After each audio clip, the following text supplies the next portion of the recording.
اولاد کی تمنا ہر انسان کرتا ہے۔ جو بے اولاد لوگ ہوتے ہیں ان کو آپ یہ آیہ مبارکہ بطور وظیفہ کے بتا سکتے ہیں۔ سورۃ الصافات کی 100 نمبر آیہ مبارکہ کثرت سے میاں بیوی پڑھا کریں، اللہ نے ایک اولاد نصیب فرماتے ہیں۔ ربی حب لی، اے پروردگار اپنی جناب سے مجھے عطا فرمائیے، من الصالحین، ایسا بیٹا، ایسا لڑکا کہ جو نیکوکار ہو۔ حضرت ابراہیم نے ہجرت فرمائی علیہ السلام تو ساتھ ہی فرماتے ہیں ربی حب لی من الصالحین، جب میرا سارا کچھ آپ کے لیے ہے اللہ تو پھر مجھ پہ بھی اپنی رحمت فرما دیجئے۔ میں بوڑھا آدمی ہوں، کمزور ہوں اور 100 کے قریب عمر ہونے والی ہے، ابھی تک اولاد کی نعمت مجھے نصیب نہیں ہوئی۔ ربی حب لی، اے پروردگار عطا فرمائیے۔ جو بیٹا مانگنا انبیاء کی سنت ہے، ضرور مانگنا چاہیے اللہ سبحانہ وتعالی سے، بیٹیاں بھی رحمت ہے، لیکن اس سے زیادہ ضروری یہ ہے کہ اللہ سے نیک بیٹا مانگا جائے، نیک بیٹے کا سوال کیا جائے۔ ربی حب لی من الصالحین، اللہ کریم مجھے نیک بیٹا نصیب فرما دیجیے۔ استغفر اللہ کیا کرو، اللہ تمہیں بیٹے نصیب فرمائیں گے۔ استغفر اللہ کیا کرو، اللہ مال سے نوازیں گے۔ استغفر اللہ کیا کرو، بارشیں برسیں گی۔ استغفر اللہ کیا کرو، حالات موافق آ جائیں گے۔ اللہ سبحانہ و تعالی کی بارگاہ میں اس اپنے نیک عمل کو بطور وسیلہ بنا کے اپنی حاجتیں، اپنی مناجات رکھنا، یہ سب سے بہترین رستہ۔ 7واں پارہ جہاں سے شروع ہوتا ہے وَإِذَا سَمِعُوا مَا أُنزِلَ إِلَى الرَّسُولِ تَرَىٰ أَعْيُنَهُمْ تَفِيضُ مِنَ الدَّمْعِ مِمَّا عَرَفُوا مِنَ الْحَقِّ يَقُولُونَ رَبَّنَا آمَنَّا فَاغْفِرْ لَنَا وَاكْتُبْنَا مَعَ الشَّاهِدِينَ۔ اللہ والے جب قرآن سنتے ہیں ان کی آنکھوں سے آنسو چل نکلتے ہیں، اور اپنے یہ دیکھیے اللہ کے لیے آنسو نکلنا یہ بہت بڑی سعادت کی بات ہے۔ اپنے اس نیک عمل کو بطور وسیلہ اللہ کی بارگاہ میں پیش کر کے کہتے ہیں ربنا آمنا، اے پروردگار ہم ایمان لائے، اس لیے قرآن سن کے ہماری آنکھوں سے آنسو نکلتے ہیں، فاغفر لنا، اپنے عمل کو بطور وسیلہ پیش کر دیا۔ اللہ اگر ہمارا ایمان لانا اور آپ کی خاطر ہمارا رونا آپ کو قبول ہے، فاغفر لنا، ہمیں معاف فرما دیجئے۔ یہ صالحین کا ساتھ ایسی چیز ہے کہ جو حضرات انبیاء کرام علیہ السلام کی اولین ترجیح ہوا کرتی تھی۔ 19ویں پارے میں سورۃ الشعراء میں اس سے پہلے آپ پڑھ رہے ہیں کہ سیدنا ابراہیم علیہ السلام نے ایک اور دعا فرمائی تھی کہ اے میرے پروردگار، میں آپ کی خاطر توحید کی دعوت کو عام کر رہا ہوں، لہذا ربی حب لی حکمم، اللہ مجھے فیصلے کرنے کی توفیق دے دیجئے، وَأَلْحِقْنِي بِالصَّالِحِينَ، اللہ کریم مجھے نیکوکاروں میں شامل فرما دیجئے۔ یہاں پہ دعا فرما رہے ہیں ربی حب لی من الصالحین، اللہ نیکوکار بیٹا دے دیجئے۔ سیدنا یوسف علیہ السلام کی دعا سورہ یوسف میں آپ پڑھ رہے ہیں توفنی مسلما والحقنی بالصالحین، اللہ جب فوت کرنا مجھے اسلام کی حالت میں کرنا اور آخرت میں نیکوکار لوگوں میں مجھے شامل فرما دینا۔ سیدنا سلیمان علیہ السلام اتنے بڑے بادشاہ تھے، اتنے جلیل القدر نبی تھے، وہ بھی دعا کرتے ہیں وَادْخِلْنِي بِرَحْمَتِكَ فِي عِبَادِكَ الصَّالِحِينَ، اللہ نیکوکاروں کے ساتھ رکھنا۔ انبیاء دعا کر رہے ہیں اللہ ہمارا شمار نیک لوگوں کے ساتھ ہو، آپ بھی یہ دعا کیا کریں اللہ ہم سب کا ساتھ نیک لوگوں کے ساتھ ہو جائے۔ اللہ اکبر کبیرہ، وہ لوگ ہیں اولئک الذین انعم اللہ من النبیین والصدیقین والشہداء والصالحین وحسن اولئک رفیقا، جن کو نیک لوگوں کا ساتھ مل جائے وہ بہت ہی بہترین رفاقت ہے، بڑی بہترین دوستی ہے جن کو نیک لوگوں کی دوستی میسر آ جائے۔ اللہ اکبر کبیرہ۔ فبشرناہ بغلام حلیم، جب یہ وظیفہ کرتے رہے ربی حب لی من الصالحین، اللہ ایک بیٹا نصیب فرما دیجئے۔ اللہ کریم ارشاد فرماتے ہیں فبشرناہ، ہم نے بشارت دی انہیں بغلام حلیم، ایسے بیٹے کی جس کی طبیعت بڑی بردبار تھی، جو بڑے حلم والے تھے، جو بڑی عاجزی انکساری والے تھے، ایسے بیٹے کی بشارت دی کہ جن کا تذکرہ بائی نیم قرآن کریم نے 12 مقامات پہ فرمایا۔ اسماعیل، حضرت ربانی صاحب فرماتے ہیں کہ ایک آدمی جب ملے وہ کہے حضرت دعا کیجیے اللہ بیٹا دے دے، اولاد نہیں ہے، جب ملے دعا کیجیے اللہ بیٹا دے دے، جب ملے دعا کیجیے اللہ بیٹا دے دے، پھر اللہ نے بیٹا دے دیا۔ کہتے ہیں کوئی 13-14 سال کے بعد دوبارہ ملاقات اس سے ہوئی، کہتا ہے دعا کیجیے میرا بیٹا مر جائے۔ ایک ہی ہے اور اتنا ستاتا ہے، میری عزت کہیں نہیں چھوڑی اس نے، بس آپ یہ دعا کیجئے میرا بیٹا مر جائے، وہ میرے پاس رہنے کے قابل نہیں ہے۔ تو اس لیے اہم ترین یہ دعا ہے کہ اللہ کریم سے یہ مانگا کرے اللہ ہمیں فرما بردار اولاد نصیب فرما دے۔ جامع ترمذی کی ایک روایت ہے، سیدنا نبی کائنات صلی اللہ علیہ وآلہ وسلم ارشاد فرماتے ہیں احفظ اللہ، تو اللہ کا دھیان کر، یحفظ کا اللہ تیرا دھیان کریں گے۔ یہ جامع ترمذی کے الفاظ ہیں، حضور کی صحیح حدیث ہے، صفات القیامہ میں آتی ہے یہ روایت۔ احفظ اللہ، تو اللہ کا دھیان کر، مطلب کیا کہ اللہ کے احکامات کو مد نظر رکھ، یحفظ کا اللہ تیرا دھیان رکھیں گے، اللہ تیرے معاملات خود آسان فرما دیں گے۔ رسول پاک صلی اللہ علیہ وآلہ وسلم نے ارشاد فرمایا، کوئی پیسے کی خاطر ہجرت کرتا ہے ایک ملک سے دوسرے ملک، جیسے ہمارے بھائی بیٹے کمانے چلے جاتے ہیں، کوئی عورت کی خاطر ہجرت کرتا ہے، کوئی اللہ کی خاطر ہجرت کرتا ہے، سب سے بہترین ہجرت وہ ہے کہ اگر ایک جگہ پہ رہ کے عبادت میں رکاوٹیں ہوں تو انسان اللہ کی خاطر وہ جگہ چھوڑ دے، یہ سب سے بہترین ہجرت ہے۔ سیدنا ابراہیم علیہ السلام کا تذکرہ سورۃ الصافات کے ان مقامات میں آپ پڑھ رہے ہیں۔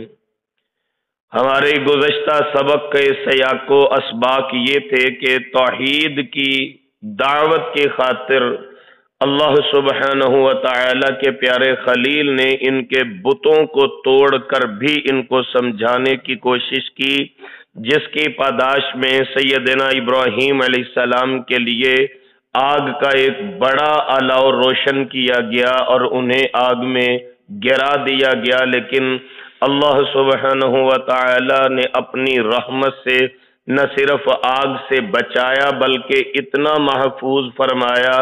سیدنا ابراہیم علیہ السلام خود فرماتے ہیں جس قدر سکون آگ میں میسر آیا ساری زندگی میسر نہیں آیا۔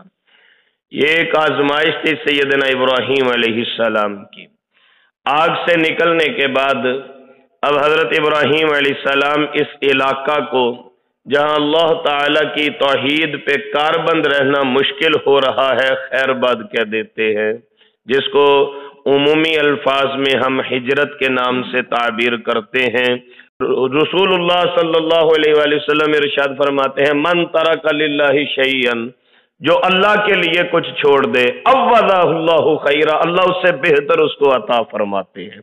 اللہ کے لیے مقصود اللہ ہونا چاہیے، مطلوب اللہ ہونے چاہیے۔ اللہ کے لیے کچھ چھوڑو، اللہ کریم اس سے بہتر نصیب فرما دیں گے۔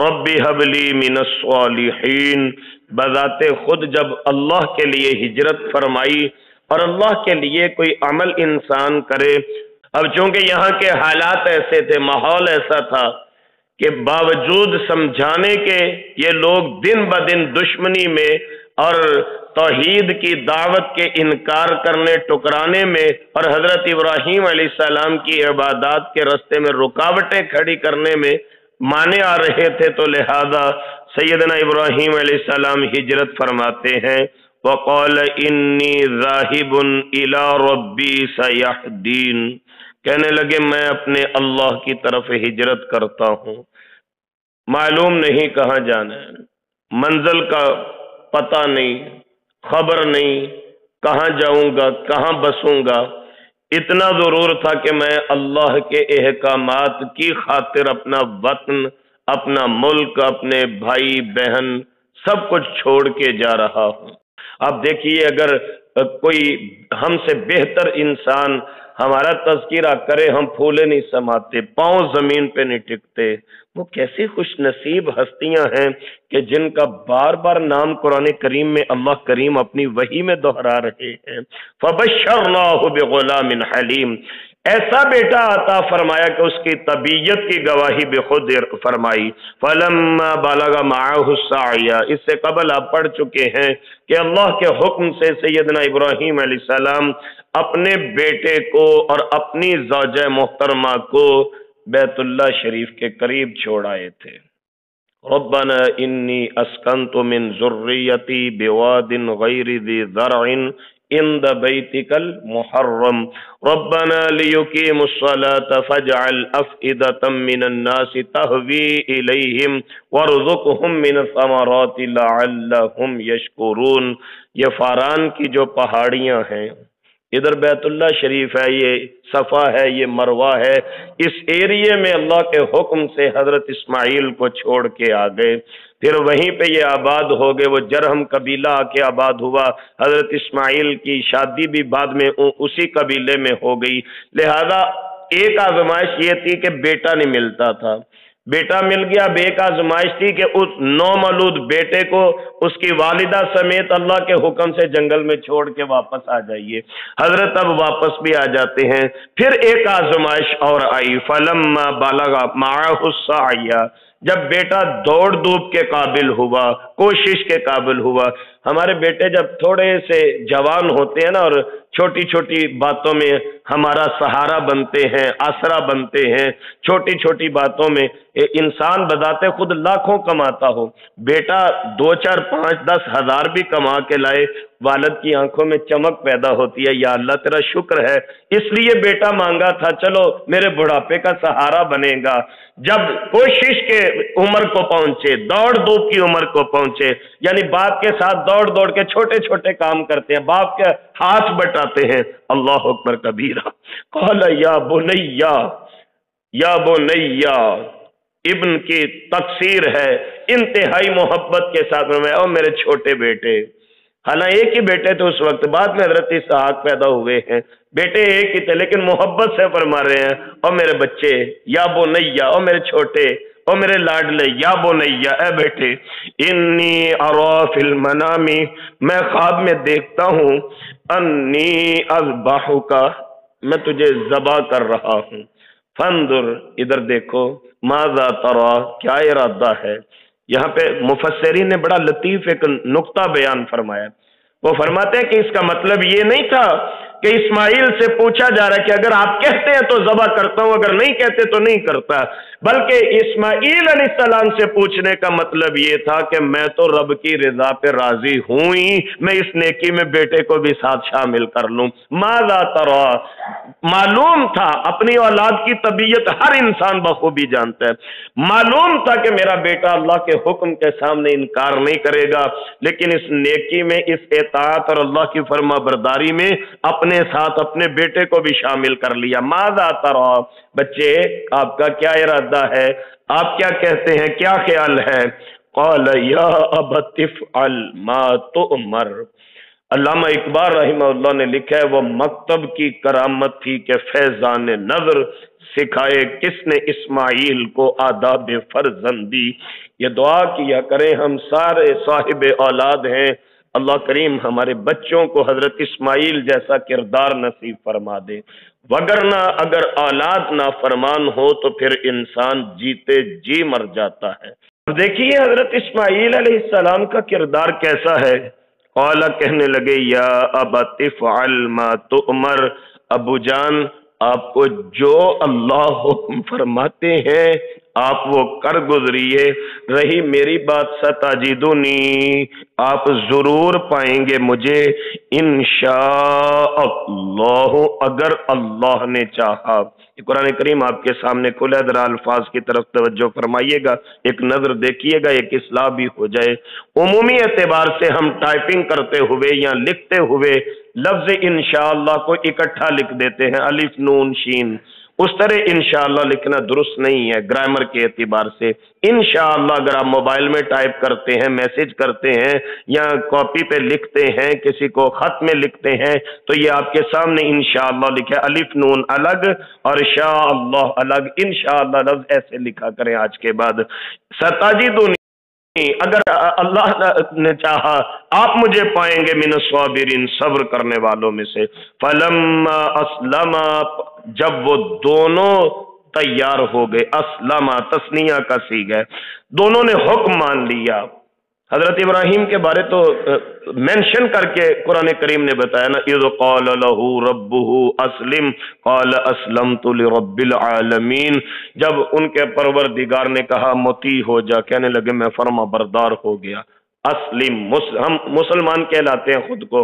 عربی میں مسلم اس اونٹ کو کہا جاتا ہے کہ جس کے مالک کا چھوٹا سا بیٹا اس کی نکیل پکڑ لے تو اتنا بڑا اونٹ چپ کر کے 2 سال کے بچے کے پیچھے پیچھے چلے، تابع داری دکھائے، اس کو عربی میں مسلم کہتے ہیں۔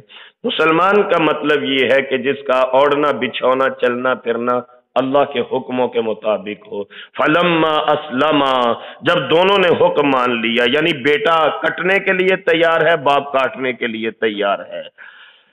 وَطَلَّهُ لِلْجَبِينِ، گرا دیا ان کو پیشانی کی جانب۔ یہاں پہ ایک غلطی، ایک بلکہ ابہام ہوتا ہے، اس کی اصلاح کر لیجیے۔ عمومی اعتبار سے اس کی تفسیر میں ہمارے بعض علماء کہتے ہیں وَطَلَّهُ لِلْجَبِينِ، اس کا مطلب ہے کہ اوندے منہ لٹا لیا تھا۔ یہ مطلب درست نہیں ہے۔ اس کی وجہ یہ ہے، قاموس جو لغت کی، عربی لغت کی بہت بڑی کتاب ہے، انہوں نے بھی لکھا ہے کہ انسان کی 2 جبینیں ہوتی ہیں۔ ایک کو یہ جبہاتن کہتے ہیں عربی کے اندر، ایک سائیڈ کو، ایک جبہہ یہ، ایک جبہہ یہ، جب یہ دونوں مل جائیں تو پھر جبین ہوتا ہے۔ لہذا قرآن کریم نے جو فرمایا وَطَلَّهُ لِلْجَبِينِ، اس کا مطلب یہ تھا کہ ایک جبین کے بل ان کو لٹا لیا، جیسے ہم عمومی آج کل جانور ذبح کرتے ہیں سنت کے مطابق۔ تو وہ جو بعض علماء معنی کرتے ہیں کہ یہ ماتھے پیشانی کے بل گرا دیا، یہ مطلب درست نہیں بنتا، اور یہ اخلاقی اعتبار سے بھی اور فزیکلی اعتبار سے بھی یہ مطلب سمجھ میں نہیں آتا۔ تو وَطَلَّهُ لِلْجَبِينِ کا مطلب ہے یوں کر کے پہلو کے بل، ایک جبین کے بل، ایک جبہہ کے بل ان کو زمین پہ گرا دیا، اور چھری ان کے گلے پہ رکھ کے چلانا شروع ہو گئے۔ وَنَادَيْنَاهُ أَن يَا إِبْرَاهِيمُ، آواز آئی، وہ جو اقبال نے لکھا نا، خودی کو کر بلند اتنا کہ ہر تقدیر سے پہلے خدا بندے سے خود پوچھیں بتا تیری رضا کیا ہے۔ تو اتنی فرما برداری کیجئے کہ اللہ کریم پھر خود فرمائیں اب مانگتے جاؤ میں عطا کرتا جاتا ہوں۔ تو یہاں پہ فرمایا ہم نے آواز دی ابراہیم قد صدقت الرؤیا، آپ نے تو خواب سچا کر دکھایا۔ ذرا واپس دوبارہ پیچھے چلیے، الفاظ کیا تھے؟ یا بنی انی ارا فی المنام انی اذبحک، یہ نہیں فرمایا تھا اذبحتک، میں نے تجھے ذبح کر دیا ہے، یہ نہیں فرمایا، کہا ذبح کرنے کا خواب دیکھا ہے، لیکن پریکٹیکلی ذبح کرنے کے لیے تیار ہو گئے۔ یہ ہے اللہ تعالیٰ کی فرما برداری، یہ ہے اللہ کے حکم کے سامنے سر تسلیم خم کرنا۔ لہذا اللہ کریم فرمانے لگے اے ابراہیم قد صدقت الرؤیا، آپ نے خواب کو سچا کر دکھایا۔ انا کذالک نجزی المحسنین، ہم اسی طرح بدلہ دیتے ہیں نیکی کرنے والوں کو۔ ان ھذا لہو البلاء المبین، یہ ایک کھلی آزمائش تھی۔ دعا کیا کریں اللہ ہمیں آزمائشوں میں ثابت قدمی نصیب فرما دیں۔ اللہ کریم کسی کو آزماتے ہیں تو اصل امتحان کا مقصد کسی کا مقام بلند کرنا ہوتا ہے، یہ بات آپ یاد رکھیے۔ یہ جو زندگی میں ہماری آزمائشیں ہیں، یہ اصل میں ہمیں اللہ کے قریب کرنے کے لیے آتی ہیں، اللہ سبحانہ و تعالی کا قرب دلانے کا سبب ہوتی ہیں۔ یہ بہت بڑی آزمائش تھی۔ وَفَدَيْنَاهُ بِذِبْحٍ عَظِيمٍ، ہم نے انہیں اس کے فدیہ میں ایک بڑا ذبیحہ دے دیا۔ بڑے ذبیحہ سے مراد وہ مینڈا تھا، اللہ اکبر کبیرہ۔ حدیث مبارکہ میں پھر اس کی شکل و صورت کا بھی تذکرہ ہوتا ہے کہ وہ سنگوں والا مینڈا تھا۔ وہ جو بیت اللہ کی چابی عثمان بن طلحہ رضی اللہ تعالیٰ کو پکڑائی تھی نا حضور نے، میں نے پچھلے جمعے وہ عرض کیا تھا واقعہ تفصیل کے ساتھ۔ تو حدیث میں آتا ہے کہ حضرت عثمان بن طلحہ رضی اللہ عنہ کو رسول اللہ علیہ السلام فرمانے لگے عثمان، وہ نا بیت اللہ کے اندر وہ مینڈے کے سینگ پڑے ہیں جو اسماعیل کی جگہ پہ آیا تھا ذبح ہونے کے لیے، تو مجھے بتانا یاد نہیں رہا، ان کے اوپر کپڑا ڈال دینا تاکہ لوگ عبادت میں نماز میں ان کی طرف توجہ کر کے غفلت کا شکار نہ ہو جائیں۔ پھر ایک مدت تک بیت اللہ شریف کے اندر ابھی بھی بیت اللہ کے اندر کچھ چیزیں پڑی ہیں۔ میں نے اس دن بھی عرض کیا تھا دعا کیجئے، حرم پاک میں تو اللہ بار بار بلاتے ہیں، اللہ بیت اللہ کے اندر نماز پڑھنی بھی نصیب فرما دے۔ کوئی بعید نہیں اللہ کی بارگاہ میں کوئی مشکل نہیں۔ تو بیت اللہ شریف کے اندر وہ ایک رسی کے ساتھ وہ کچھ برتن، کچھ چیزیں آج بھی لٹکی ہوئی ہیں اس دور کی، حضرت اسماعیل کے دور کی۔ انہی اشیاء کی، یہ چونکہ وہ کاپر وغیرہ کی ہیں، تانبے کی ہیں، پیتل کی ہیں، یہ بچ گئی تھی۔ بیت اللہ شریف کو آگ لگی تھی، یہ بیت اللہ کی تاریخ میں موجود ہے۔ ایک دفعہ بیت اللہ شریف میں آگ لگی تھی۔ یہ جو مینڈا تھا وَفَدَيْنَاهُ بِذِبْحٍ عَظِيمٍ، اس کے سینگ بیت اللہ شریف کے اندر ایک مدت تک پڑے رہے ہیں۔ پھر جب یہ بیت اللہ کو آگ لگی ہے تو مورخین لکھتے ہیں اس وقت یہ سینگ اس کے ساتھ جل گئے تھے، یہ ویسٹ ہو گئے، ضائع ہو گئے تھے۔ وَتَرَكْنَا عَلَيْهِ فِي الْآخِرِينَ، ہم نے بعد میں آنے والوں کے ذمے یہ بات لگا دی کہ کہا کرو سلام علی ابراہیم، ابراہیم علیہ السلام پہ سلامتی ہو، یہ کہا کرو ابراہیم علیہ السلام پر سلامتی ہو۔ 69 مرتبہ آپ کا تذکرہ قرآن کریم نے کیا، سلامتی ہی سلامتی ہے۔ بلکہ ہم درود پاک پڑھتے ہیں تو درود پاک کے الفاظ بھی کہ اللہم صلی علی محمد وعلی آل محمد کما صلیت علی ابراہیم وعلی آل ابراہیم انک حمید۔ درود پاک ایسی عبادت ہے کہ پوری دنیا میں ہر وقت کہیں نہ کہیں درود پاک پڑھا جاتا ہے، ایک منٹ کے لیے یہ عبادت بند نہیں ہوتی۔ تو آپ اندازہ کیجئے جتنی مرتبہ درود پاک پڑھا جاتا ہے اتنی مرتبہ حضرت ابراہیم کا بھی تذکرہ ساتھ ہوتا ہے، کما صلیت علی ابراہیم وعلی آل ابراہیم انک حمید۔ ہم نے بعد میں آنے والوں کے ذمے یہ بات لگا دی، کہا کرو سلامتی ہو ابراہیم علیہ السلام پر۔ کذالک نجزی المحسنین، ہم اسی طرح بدلہ دیتے ہیں نیکی کرنے والوں کو۔ انہ من عبادنا المؤمنین، وہ ہمارے مومن بندوں میں سے تھے۔ وبشرناہ باسحاق نبیا من الصالحین۔ ایک اور ابہام ہے، تو اہل کتاب ہیں، وہ کہتے ہیں کہ یہ جو ذبح والا معاملہ تھا یہ اسحاق علیہ السلام کے ساتھ آیا تھا، اسماعیل علیہ السلام کے ساتھ نہیں آیا تھا۔ یہ اہل کتاب کہتے ہیں کہ یہ اسحاق علیہ السلام کو ذبح کیا گیا تھا۔ قرآن کریم نے یہ سورۃ الصافات ہے، اس نے بالکل صریح الفاظ میں واضح فرما دیا، اسماعیل علیہ السلام کا پہلے تذکرہ ہے، ذبح کا تذکرہ ہے، خواب کا تذکرہ ہے، پھر اس کے بعد اللہ کریم فرمایا وَبَشَّرْنَاهُ بِإِسْحَاقَ نَبِيًّا، اس کے بعد ہم نے اسحاق علیہ السلام کی بشارت دی تھی۔ اسحاق، اس کا مطلب اضحاق ہوتا ہے، ہنسانے والا، مسکرانے والا، تو اس لیے یہ بشارت بعد میں دی گئی نبی من الصالحین، کہ وہ نیکوکاروں میں سے نبی ہوں گے۔ وبارکنا علیہ وعلی اسحاق، ہم نے ان پر اور اسحاق علیہ السلام پر برکت نازل فرما دی۔ کما بارکت علی ابراہیم وعلی آل ابراہیم انک حمید مجید، بھی درود پاک میں ہم پڑھتے ہیں۔ ومن ذریتہما، اور ان دونوں کی اولاد میں سے بھی، اسحاق علیہ السلام کی اولاد میں سے حضرت یعقوب پیدا ہوئے، یعقوب علیہ السلام کے بیٹے حضرت یوسف علیہ السلام پیدا ہوئے۔ 4000 انبیاء اسحاق علیہ السلام کی اولاد میں آئے۔ اور رہی بات حضرت اسماعیل علیہ السلام کی، تو کتنی بڑی سعادت ہے کہ حضرت اسماعیل کی اولاد میں سے اللہ نے حضرت محمد الرسول اللہ کو پیدا فرما دی ہے صلی اللہ علیہ وسلم۔ یہ مطلب ہے وَمِن ذُرِّيَّتِهِمَا، ان دونوں کی اولاد میں بھی ہم نے برکتیں دے دی۔ اللہ اکبر، ان کے اوپر اتنی برکتیں، اتنی برکتیں۔ تیم میں نوافل پڑھنے کی ایک اپنی ہی لذت ہے، اپنا ہی ایک سرور۔ ایک تو اس وقت انسان یہ امیجن کر رہا ہوتا ہے کہ میں بیت اللہ کے اندر نماز پڑھ رہا ہوں، کیونکہ بیسک حتیم بیت اللہ کا حصہ ہے۔ حضور نے فرمایا پیسے کم تھے لوگوں کے پاس تو اس کے اوپر چھت ڈال دی، اس کے اوپر چھت نہیں ڈالی گئی۔ محسن و ظالم لنفسہ مبین، ان میں سے کچھ نیکی کرنے والے ہیں۔ یہ جتنے عرب کے لوگ ہیں، حجاز کے، سعودی عرب کے، یہ حضرت اسماعیل کی اولاد میں سے ہیں۔ حضرت اسماعیل کے جو 2 بیٹے تھے نا، نابت اور کیدار، یہ سارے عربی ان لوگوں میں سے ہیں۔ تو یہ اللہ تعالیٰ نے فرمایا تھا میں نے برکت دے دی، لیکن ملے جلے لوگ ہوتے ہیں، کچھ نیکی کرنے والے ہیں اور کچھ اپنی جانوں پہ سری ظلم کرنے والے ہیں۔ اس دعا کے ساتھ آج کا سبق مکمل فرما لیجئے۔ اللہ سبحانہ و تعالی حضرت ابراہیم، حضرت اسماعیل، حضرت اسحاق علیہ السلام، جن نیک ہستیوں کا ذکر آج کے سبق کا حصہ تھا، اللہ ان پہ کروڑوں رحمتیں فرمائے، برکتوں کا نزول فرمائے، رحمتوں کا نزول فرمائے، ہماری طرف سے ان پہ